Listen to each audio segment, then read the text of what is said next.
పల్లెటూరులో కొత్త కోడలు. అది వెంకటాపురం అనే గ్రామం. ఆ గ్రామంలో అనసూయమ్మ కుటుంబం ఉంటుంది.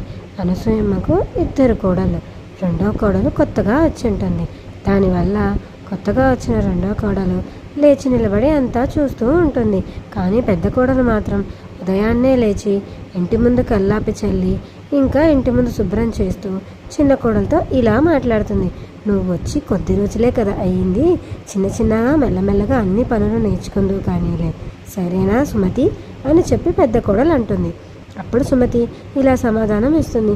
అయ్యో, నేను మా ఇంట్లో ఒక్క పని కూడా చేయలేదు, అలాంటిది ఇక్కడ నేను ఎన్ని పనులు చేయాలా, అస్సలు నా వల్ల అవ్వదు. ఏంటి సామాన్లన్నీ ఇలా పడున్నాయి, ఇవన్నీ ఇప్పుడు నేను తోమాలా ఏంటి అని అంటే అప్పుడు పెద్ద కోడలు, పెద్దగా ఏమీ లేవమ్మా, కొంచెం చిన్నగా మెల్లగా కూర్చొని తోము, ఒకవేళ నీకు కష్టంగా ఉంది అని అంటే ఇద్దరం కలిసి పని చేద్దాం, సరేనా అని అంటుంది. అప్పుడు సుమతి, ఇద్దరం కలిసి చేద్దామా? అయ్యో, ఇద్దరం కలిసి అయినా నా వల్ల కాదు, ఎందుకంటే నేను ఎప్పుడూ మా ఇంట్లో కనీసం సామాన్లు తోమి కూడా ఎరగను అని చెప్పి తను అక్కడి నుంచి తప్పించుకొని ఎలాగైనా వెళ్ళిపోవాలి, ఇక్కడే ఉంటే నాతో ఈ పని మొత్తం చేపిస్తారు అని అనుకొని సుమతి, అబ్బా అక్క, నాకు కొంచెం తలనొప్పిగా ఉంది, నేను వెళ్ళి పడుకుంటాను అని చెప్పేసి అక్కడి నుంచి తప్పించుకొని వెళ్ళిపోతుంది. అప్పుడు పెద్ద కోడలు, పోనీలే, సుమతి ఇంటికి కొత్తగా వచ్చింది కదా, ఇప్పుడే అన్ని పనులు చెప్తే భయపడుతుందేమో అని అనుకొని, సరేలేమ్మా నువ్వు వెళ్ళు, నేను తోమేస్తాను అని చెప్తుంది. అలా పెద్ద కోడలు అక్కడే కూర్చొని అన్ని సామాన్లు తన ముందు పెట్టుకొని ఒక్కొక్కటిగా తోముకుంటూ వస్తూ ఉంది. పోనీలే, తనకి ఏమీ తెలియదు కదా, పైగా మా ఇంటికి కొత్తగా వచ్చింది, ఇప్పుడు మేము తనకి అన్ని పనులు చెప్తే తనకి ఎలా ఉంటుంది, తను అవన్నీ చేయగలదా?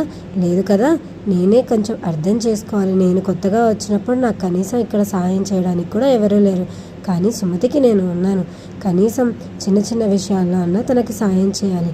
ఎందుకు అని అంటే తను పట్టణంలో పెరిగిన పిల్లకి ఇక్కడ విషయాలు, ఇక్కడ పనులన్నీ ఎలా తెలుస్తాయని నేను అనుకుంటాను, తింగరదాన్ని కాకపోతే అని చెప్పి తను అనుకుంటూ ఉంటుంది. అలా సుమతికి సాయం చేయాలి, ఇంకా తను ఇంటికి వచ్చిన కొత్త కోడలు కదా, తనని ఇబ్బంది పెట్టకూడదు అన్న ఆలోచనతో పెద్ద కోడలు ఉంటుంది. అలా అక్కడే కూర్చొని రోజులాగే సామాన్లు తోమడం మొదలు పెడుతుంది. అయ్యో, ఇవాళ సామాన్లు చాలా ఎక్కువగా పడ్డాయి, ఇవన్నీ తోముతూ ఉంటే చేతులు నొప్పేస్తున్నాయి.